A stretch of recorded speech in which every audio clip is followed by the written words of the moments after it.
Hey everybody, it's Sunday, December 27th, 2020, and this is Bull, Boom, Bear, Bust. Thank you for joining me. We have quite a bit of news and commentary and analysis to get into today. But real quick, I just wanted to start this video off by first apologizing that all of the emails that I get, I really apologize. I don't have time to get to all the emails. For those of you that don't know, I still am a working individual, a working class citizen. And yes, I've actually done very, very good this year when it comes to investments, especially Bitcoin, which reached 27,000 and beyond here just recently. But living in California, having a family, being married, trying to keep up with the cost of living still has me in the working class crowd. If things continue, maybe I'll be a full-time YouTuber in the next couple years. We'll have to see. But in the meantime, having expenses and overhead, and also if I try to branch out on my own, you're talking about very expensive healthcare costs for dependents, and it's a long, long story. So the bottom line is I'm still very, very busy working full-time. It's not just these videos that I do, and I still have to have a steady 9 to 5 income in addition to whatever investments or whatever else I might do here.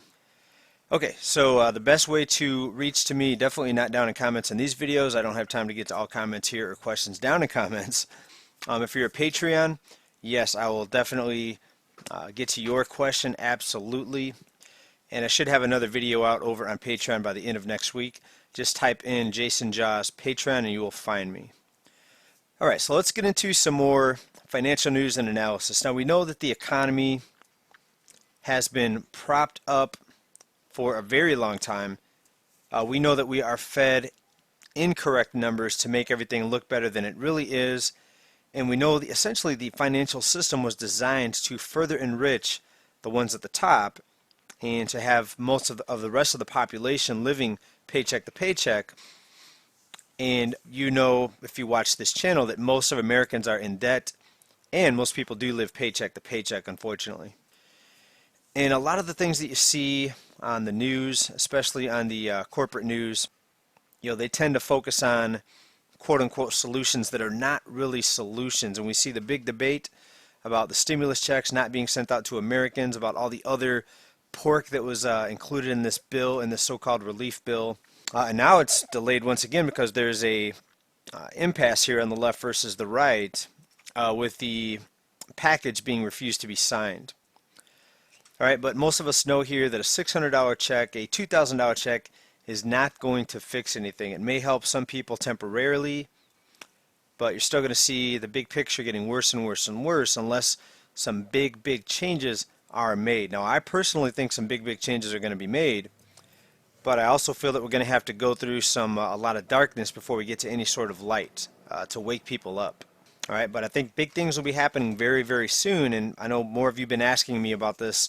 I do still predict big, big things to happen before the end of January. Big eye-opening things. And we're going to get into some tweets here in just a moment off of Twitter, but this is out of BuzzFeed. While 20 million Americans lost their jobs in 2020, U.S. billionaires' wealth grew by $931 billion. Think about that, and all the small businesses that were devastated and wiped out, some of them even right now barely hanging on. There could be millions of more additional small businesses that fail before this is over. But think about the mega corporations. They love the shutdowns. They love the competition being wiped out, and that's why a lot of people look at this as a planned economic implosion. And the subheadline here, if you still need proof that the world is built for the wealthy to succeed, just take a look at how fortunes diverged this year. Right, and that breaks it down pretty well. The world is built for the wealthy to succeed. Right, you've heard the expressions over the years, too big to fail, the rich get richer. If the rich don't succeed, nobody succeeds because they provide all the jobs. Instead of giving power to the people, instead of focusing on the middle class or the average working American, it's all about big business, right? Big corporation. It's corporatism. And over the last 4 years, we've seen corporatism drastically expand in this country. The bubbles have been inflated even bigger. If you ride the bull, if you invest in the bubbles at the right times, yes, you can make money. Look at cryptos once again. And I expect a similar price action in precious metals very soon as to what we're seeing in cryptos right now. A huge price explosion, in my opinion, is going to be happening. Right? But do your own research. That's just my analysis. Don't listen to what anyone says without doing your own research first. But the bottom line is, I think when this whole system finally implodes and people realized that this was all a big scam, then I think we're going to go back to sound money. And I think that's going to be a lot sooner than most people realize. Here's an example of the mega corporation getting wealthier. Walmart's revenue increased 6.5% to $407 billion from February to October compared to a year ago, with considerate growth in e-commerce, and its profit was up 45%, but many employees still lost their jobs. It continues here. The company laid off hundreds of corporate workers in units including store planning, logistics, merchandising, and real estate. So we're seeing the bigger move to e-commerce, especially with the pandemic. Record numbers of people shopping online. This year, again, a record-breaking year for holiday sales online. You're going to see more and more layoffs, even in the companies that are not filing bankruptcy. And combine that with more AI, more automated factory jobs and delivery systems, and this is going to continue to get worse and worse and worse, right? With no end in sight, it's out of control. Fox News 5 article right here, unemployed Nevada residents brace for end of virus benefits. And it's not just in Nevada.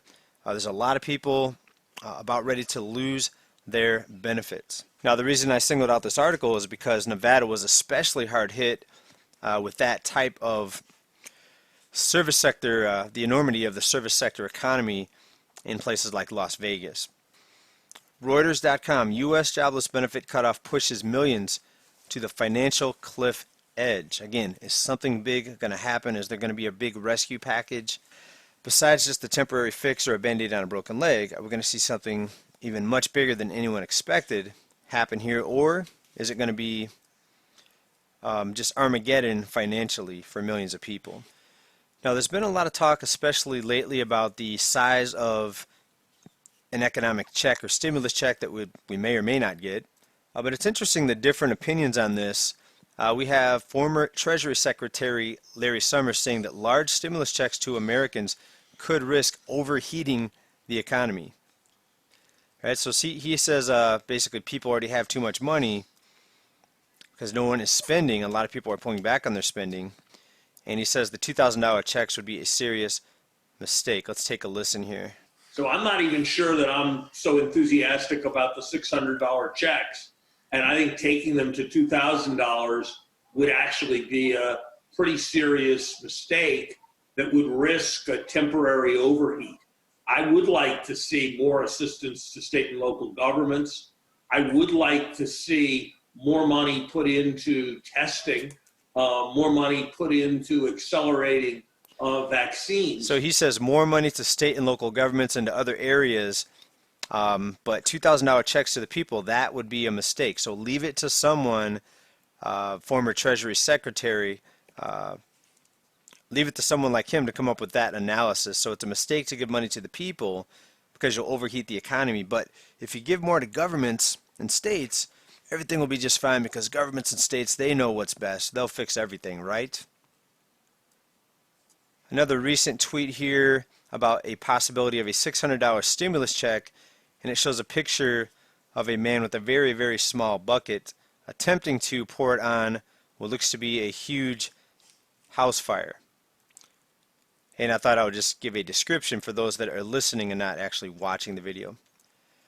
Another tweet here out of @BarkyBoogs, infiltrating the Treasury Department with my newfound powers to cut everyone a $6,000 stimulus check. So this is what some people would like done. Let's take a look at what he says he would do, infiltrating the Treasury Department. Okay. At iHeartMindy tweeted out the following: I've done the math. A $600 stimulus check buys enough tar and feathers for up to 9 crooked politicians. Who says never use algebra? And she gives a link there to some pine, 1 gallon of pine tar for sale. And I think there's a lot of people that would agree with her that the politicians deserve to be tarred and feathered, and maybe even worse.